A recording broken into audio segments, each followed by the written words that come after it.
체코의 신규 원전을 건설하는 사업을 한국 수력 원자력 중심의 원전 콘소시엄 팀 코리아가 최종 계약을 하려다 막판에 어그러졌습니다. 최종 계약을 하려고 체코에 갔던 산업부 장관은 어제 빈손으로 귀국했습니다. 왜 이런 일이 벌어졌는지 경제부 정재우 기자와 함께 살펴보도록 하겠습니다. 어서 오세요. 자, 우선 정 기자, 이 계약 무산이라고 봐야 되나요? 왜 이런 상황이 생긴 건지 좀 설명해 주시죠. 네, 우선 우리가 계약을 따내기 전에 막판까지 갔던 경쟁사가 있었습니다. 프랑스의 프랑스전력공사, 약어로는 EDF라고 불리는 회사인데요. 네. 이 회사가 경쟁에서 떨어진 뒤에 체코 법원에 수주 선정 절차에 문제가 있었다고 이의를 제기했는데 체코 법원이 이걸 받아들인 겁니다. EDF는 지난해 한수원이 우선 협상 대상자로 선정됐을 때도 선정 절차에 문제가 있었다며 체코 공정경쟁감독기구에 이의를 제기했었습니다. 네. 지난달 말 이 이의 신청은 최종 기각됐는데요. 그러자 EDF가 다시 이달 초 법원에 행정소송을 냈고 체코 법원은 판단을 해야 하니 일단 이 소송 결과가 나올 때까진 계약을 금지한다고 결정한 겁니다. 계약이 체결돼 버리면 법원이 나중에 어떤 판단을 해도 결과를 되돌릴 수 없기 때문에 일단 계약이 중지돼야 한다는 게 체코 법원이 설명한 이유였습니다. 지금 우리 정부 입장에서는 이 계약이 잘 이루어지는지 알고 장관도 가고 주요 인사가 체코에 갔었던 건데 갑자기 이런 일이 생긴 것 같아요. 이거 당연히 알 수는 없었겠죠. 네, 법원의 계약 중지 결정이 나온 건 계약식 하루 전인 6일 오후 갑자기였고요. 네. 이 때문에 안덕근 산업부 장관도 체코로 가는 비행기 안에서 이 소식을 들었습니다. 우리는 물론 체코 정부조차 예상치 못한 상황이었다는 게 우리 정부 설명입니다. 네. 어제 안덕근 장관이 공항에 들어오면서 했던 얘기 들어보시죠. 체코 정부 측에서도 아마 이 법원에서 이런 판정이 나오리라고는 전혀 예상을 못했었던 것 같고 그런 것 때문에 저희한테 이번에 일정을 잡아서 초청을 한 것이고요. 체코 정부조차 법원이 이렇게 판단할 줄 예상을 못했고 우리는 체코 정부가 일정을 잡고 초청해서 갔다는 설명인데요. 다만 계약 당사자인 한수원과 우리 정부도 지난 2일에 프랑스전력공사가 행정소송을 제기한 건 이미 알고 있었거든요.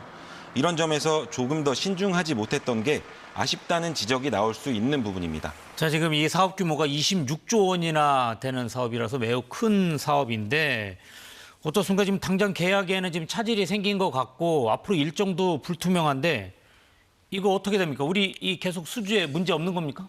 네, 물론 수주 절차에 문제가 없었는지 따져보는 행정소송 결과를 지켜봐야 되긴 하는데요. 네.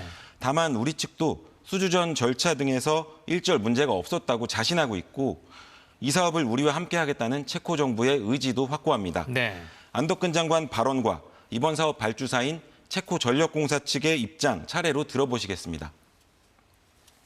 경쟁 당국에서 두 차례나 명확하게 판정을 내린 것처럼 이제 이때까지 끌어왔던 그 절차를 보시면 투명성이나 공정성이나 객관성에서 문제가 있을 부분이 있을 여지가 없고 Tak nám z toho vylezlo, že nabídka toho vybraného uchazeče, což je KHNP, vlastně byla nejlepší po všech stránkách. Dala nám lepší cenu, lepší garanci kontroly nákladů, lepší jistotu harmonogramu.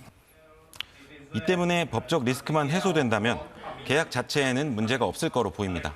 지금 체코 측 입장에서는 우리 정부의 제안이 가장 좋았다 이렇게 평가하고 있고 그래서 우리를 선택하고 손을 잡은 것 같은데 이게 협상이니까 또 계약이니까 또 반대로 얘기하자면 우리가 너무 수익성을 적게 가져가려고 했던 것 같냐 또 이런 생각을 해볼 수 있겠어요. 네, 그 부분도 잘 따져봐야 할 것 같습니다. 이번에 행정소송을 제기한 EDF 측은 우리 한수원이 제기했던 가격이 비현실적이라고까지 얘기했었습니다. 네. 그만큼 우리가 우리 기술로 체코에 원전을 지어주고도 조금밖에 못 남기는 것 아니냐 이런 우려가 나올 수 있고요. 다른 건이긴 하지만 최근 한수원과 한국전력이 16년 전 수주했던 아랍에미리트 바라카 원전에 1조 4천억 규모 공사비를 두고도 법적 분쟁을 벌이다가 국제 중재까지 받게 됐거든요. 네. 이게 당초 계획보다 늘어났던 추가 공사비 1조 4천억 원을 두고 분쟁이 커져서 그런 겁니다. 이번 원전 공사비를 두고도 비슷한 일이 벌어질 수 있으니 더욱 조심해야 할 것 같습니다. 네, 지금 수익성 부분 좀 꼼꼼히 살펴봐야 될 것 같고요. 지금 일단 이 계약은 무산, 차질, 지금 여러 가지 용어를 쓸 수 있는 상황인데 어떻게 됩니까? 지금 뭐 체코 정부 입장도 우리한테 긍정적인 마음을 갖고 있으니까 뭐 이거 가능할 수 있는 겁니까? 사업? 가능할 것 같아 보이긴 하는데 언제 그게 가능할지는 안타깝지만 지금으로서는 알 수 없는 상황입니다. 네. 이제 법원 행정소송 결과를 지켜봐야 되는데요. 다만 체코 입장에서도 지연될수록 비용이 커질 수 있어서 지연시킬 이유가 없는 상황이라고 우리 정부는 설명했습니다. 네. 이 때문에 발주사인 체코 전력공사는 법원 결정에 반발해 항고하는 등 법적 대응에 나섰고 체코 정부는 가처분 문제가 해결되면 바로 원전 수주를 계약할 수 있도록 승인하기로 했습니다. 네. My nicméně s korejskými kolegy pokračujeme v přípravě projektu tak, abychom ho co nejdříve mohli uvést v život. 우리 측도 법적 분쟁에 대한 지원에 최선을 다하기로 한 만큼 일단 법원 판단을 기다려봐야 할 것 같습니다. 네, 알겠습니다. 여기까지 듣도록 하겠습니다. 지금까지 정재욱 기자와 함께했습니다. 고맙습니다.